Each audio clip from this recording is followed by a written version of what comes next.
Praise the lord. అందరికీ వందనాలు. దేవునికి మహిమ కలుగునుగాక. దేవుడు మరొక ఉదయకాల సమయము నూతన దినం ప్రభువారు మనకిచ్చారు. ఈ శుక్రవారాన్ని దేవుడు మనకిచ్చినందుకు దేవుని స్తుతిస్తూ ఉదయం 10 గంటల నుండి ఉపవాస ప్రార్థన ఉంటుంది శుక్రవారం. సాయంత్రం మళ్ళీ 7 గంటల నుండి ఉపవాస ప్రార్థన లైవ్ కూడా ఉంటుంది. ఈ విషయాన్ని అందరూ గమనించి మందిరంలోకి వచ్చి ప్రార్థన చేయండి. రాలేని వారు సాయంత్రంలో లైవ్లోకి వచ్చి వాక్యమని ప్రార్థన చేయవలసిందిగా మనం చేస్తూ రండి ప్రియాదయ జన్మ. ఈ దినం కొరకు సిద్ధపరచబడినటువంటి పరిశుద్ధ లేఖనం 31వ కీర్తన 14-15 చరణాలు చదువుకుందాం. 31వ కీర్తనలో 14వ చరణం 15వ చరణం. యెహోవా, నీ యందు నమ్మిక ఉంచి ఉన్నాను, నీవే నా దేవుడు అని నేను అనుకొనుచున్నాను. నా కాళ్ళ గతులు నీ వశములో ఉన్నవి. నా శత్రువుల చేతి నుండి నన్ను రక్షింపుము, నన్ను తరుము వారి నుండి నన్ను రక్షింపుము. ప్రార్థన. పరిశుద్ధుడు, ప్రేమగల తండ్రి, స్తోత్రాలు. చదవని వాక్యాన్ని ఇరిచి మాకు వడ్డించి ప్రభువా, నా స్వరం మరుగు చేసి నీ స్వరము వినిపించండి. నా స్వరాన్ని బోరుగా తీసుకోండి, నన్ను స్వస్థపరచండి. నీ దాసుని శిలువ రక్తంతో కడగండి. ప్రభువా, నాకు కనిపించండి, అందరు కనిపించండి. నాతో మాట్లాడండి, అందరితో మాట్లాడండి. మహిమా ఘనత ప్రభావాలు పొందమని, నీ వాక్కు విరిచి వడ్డించమని చిన్నమని మీ పాసని చేర్చుకోమని యేసునామమున అడుగుచున్నాను తండ్రి, ఆమేన్. హల్లెలూయా. దేవునికి స్తోత్రం కలుగును గాక. క్రీస్తునందు నాకు అత్యంత ప్రేమైనటువంటి జీవం కలిగిన దేవుని కుటుంబమా, దైవ సమాజమా, ఈ ఉదయకాలము ప్రతి గుమ్మంలోనికి ఆయన స్వరం వస్తుంది. ప్రతి గుమ్మాన్ని తడుతుంది, హృదయమైన తలుపును తడుతుంది. మనకు పాట ఉంది కదా, హృదయం అనేది తలుపు ఉన్నద్ద యేసునాథుండు, నిలిచి సదయుడకు తట్టుచుండే సకల విధములుగా నిలిచి సదయుడగుచు తట్టుచున్నాడు. తట్టుచున్నప్పుడు చాలామంది అంట, ఎవరో బయట వాళ్ళు వచ్చారులే, పరాయాలు వచ్చారులే అని చూస్తారంట. పరుడు బోలి నిలుచున్నాడు పరికించి చూడ. అతడు పరుడు కాదు, అతడు ప్రాణ స్నేహితుడు. అతడు పరుడు కాదు, రక్షకుండు, ప్రాణ స్నేహితుడు. నీ కొరకు ప్రాణం పెట్టిన దేవుడు అనేది అర్థం చేసుకోవాలి అని లేఖనం యొక్క సాక్ష్యము యేసుక్రీస్తు యొక్క హృదయాభిలాష. కాబట్టి ఈ విషయాన్ని గమనించండి. దావీదు మహారాజు దేవుని సన్నిధిలో ప్రార్థన చేస్తున్నాడు. ఏమని ప్రార్థన చేస్తున్నాడు అంటే, నీవు నా దేవుడవు, నీవు తప్ప నాకు ఈ భూమి మీద ఎవరు లేరు. నాకంటూ ఉంది నువ్వు ఒక్కడవే. నా దేవుడవు నువ్వు, నా సర్వము నీవు, నా సమస్తము నీవు తప్ప నాకెవరు లేరు ఈ లోకంలో అని దేవుని మీద పూర్తిగా డిపెండ్ అయిపోతున్నాడు. ఎవరు అంటే దావీదు మహారాజు. ఏమంటున్నాడు?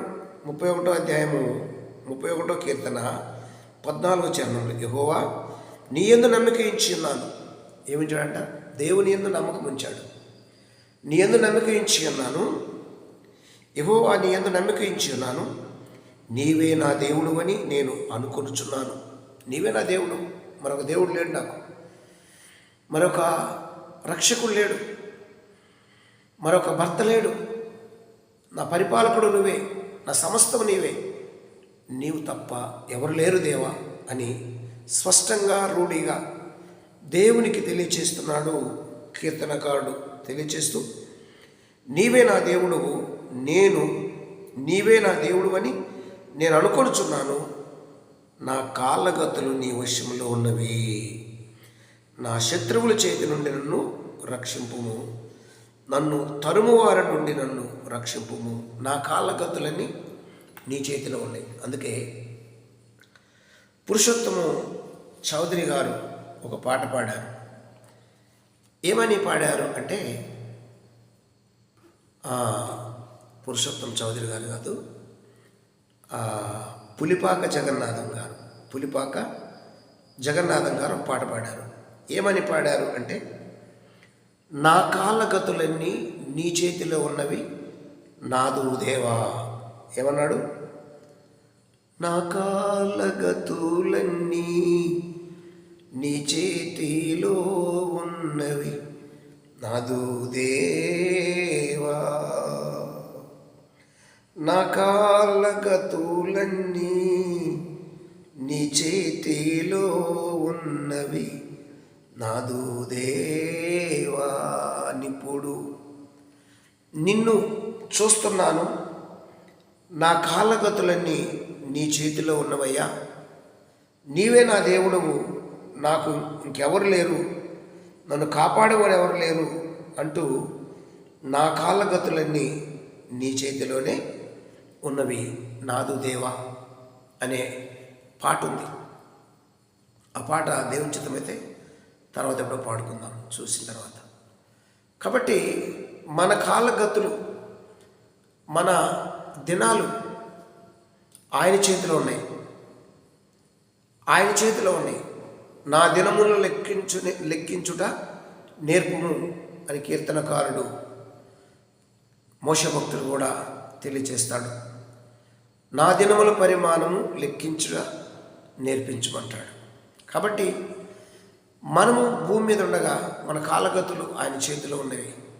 కాబట్టి ఆయన చేతిలోకి మనం వెళ్ళి ఆయన చెప్పినట్లు చేస్తూ ఆయన మీద ఆధారపడి నమ్మిక ఉంచితే మన శత్రువుల చేతి నుండి, ఈ భూమి మీద ఉండే శత్రు సమూహం నుండి నిన్ను నన్ను ఆయన విడిపించడానికి సిద్ధంగా ఉన్నాడు. ప్రియ దైవజనాంగమా, నా కాళ్ళగతులు నీ వశములోనున్నవి, నా శత్రువుల చేతి నుండి నన్ను రక్షింపుము.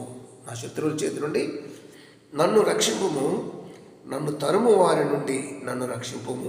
16 వచనకి నీ సేవకుని మీద నీ ముఖకాంతి ప్రకాశింపజేయము, నీ కృపచేత నన్ను రక్షింపుము. నా బలము కాదు, నా శక్తి కాదు, నీ కృప చూపించు.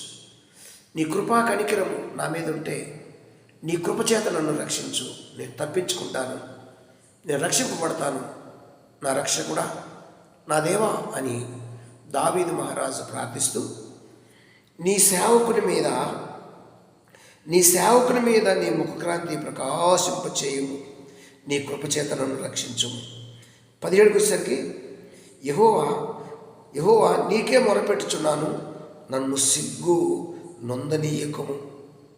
భక్తిహీనులు సిగ్గునొందుదురుగాక, పాతాళమందు వారు మౌనులయుందురుగాక. వారు పాతాళమందు మౌనులై ఉంటారు. ఎవరంటే భక్తిహీనులు. అంటే నేను నీ యందు భయము భక్తి కలిగి ఉన్నాను, నీ భక్తున్నయ్యా, నీ సేవకున్నయ్యా, నీ పని చేస్తున్నానయ్యా అని ప్రార్థన చేస్తున్నాడు. ఈరోజు నీవు నేను ఆయన మీద విశ్వాసం ఉంచి ప్రార్థన చేస్తే ఆయన నిన్ను తప్పించుటకు, నిన్ను విడిపించుటకు, నిన్ను కాపాడుటకు, నిన్ను నడిపించుటకు ఆయన సమర్థుడు. ఆయన పేరే నజరేయుడైన యేసు క్రీస్తు. దేవునికి స్తోత్రం కలుగునుగాక. ఎవరి కీర్తన రాస్తున్నారు అంటే ప్రధాన గాయకునికి దావీదు కీర్తన. యెహోవా నీ చరణ చొచ్చి ఉన్నాను, నన్నెన్నడూ సిగ్గుపడనీయకము. నీ నీతిని బట్టి నన్ను రక్షింపుము. నాకు నీ చెవి యొగ్గి నన్ను త్వరగా విడిపించుము. నన్ను రక్షించుటకు నాకు ఆశ్రయ శైలముగాను ప్రాకారముగాను ఇల్లుగాను ఉండుము. నా కొండ నా కోట నీవే. నీ నామమును బట్టి త్రోవ చూపి నన్ను నడిపించుము. నా ఆశ్రయదుర్గము నీవే. నన్ను ఎక్కలేని, నన్ను చిక్కించుకొనుటకై శత్రువులు రహస్యముగా ఒడ్డిన వలలో నుండి నన్ను తప్పించుము. వాళ్ళు వలలో ఒడ్డారంట, అందులో నుండి తప్పించుము అని ప్రార్థన చేసినప్పుడు దేవుడు వారిని తప్పించి విడిపించి వారికి కావలసినటువంటి అన్నీ ఆయన దయచేసే దేవుడు. దేవునికి స్తోత్రం కలుగునుగాక. హల్లెలూయా. భక్తిహీనులు సిగ్గుపడతారు కానీ నేను సిగ్గుపడను అంటున్నాను. ఏమండి, అబద్ధికుల పెదవులు మాయ మూయబడును గాక.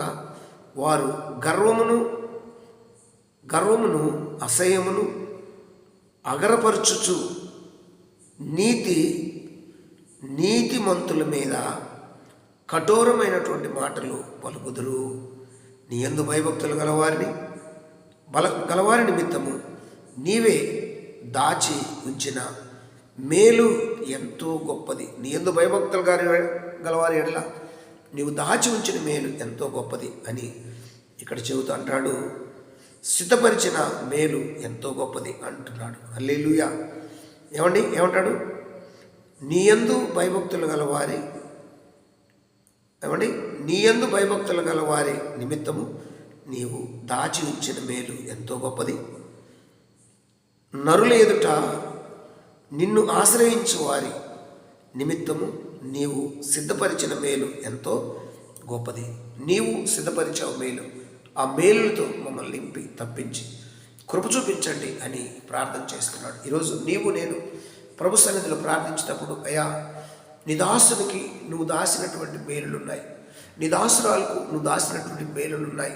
శత్రు చేతిలో పడకుండా కాపాడి రక్షించు. నీవే మా దిక్కు, నీవే మా సమస్తము, నీవే మా సర్వము.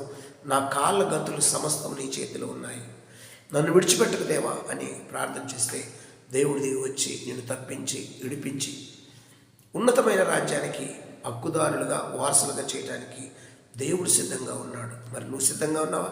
నువ్వు సిద్ధంగా ఉంటే రండి ప్రార్థన చేద్దాం. సిద్ధం లేకపోతే వాక్యాన్ని విని వాక్యానికి లోబడి సిద్ధపడి మొరపెట్టు. ఆయన ముఖక్రాంతి నీ మీద ప్రకాశింపచేసి నిన్ను తప్పించి కాపాడి భద్రపరుస్తాడు. దేవుడి మాటకి దీవించిన గాక. పరిశుద్ధుడు ప్రేమ తండ్రి, ఇతబడిన వాక్యమును ఆశీర్వాదించి నీ నామానికి మయం తెచ్చుకొని మయం పొందమని, అయ్యా నీ బిడ్డలందరూ దీవించమని మీ ఆత్మతో నింపుకొని యేసునామములో స్తుతించి ప్రార్థిస్తున్నాను తండ్రి. ఆమేన్. God bless you. దేవుడు దీవించి ఆశీర్వదించును గాక. ఆమేన్.